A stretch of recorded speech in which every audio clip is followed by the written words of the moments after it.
In this video, I will show you how to set up email on iPhone. So let's get started.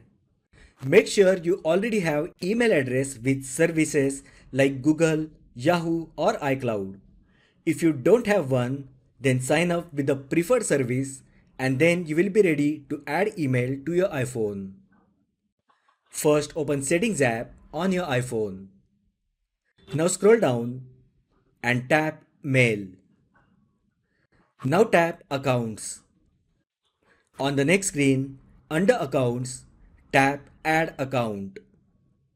If you use an email provider such as iCloud, Google, Microsoft Exchange or Yahoo, Mail can set up your email account automatically with just your email address and password.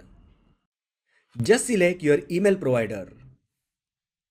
Now enter your email address and password. If you see Next, tap it and wait for the mail to verify your account. Now if you see Save option, just tap it and your email setup will be completed.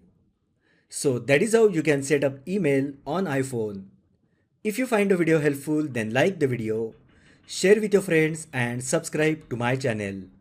Thanks for watching and I will see you in the next video.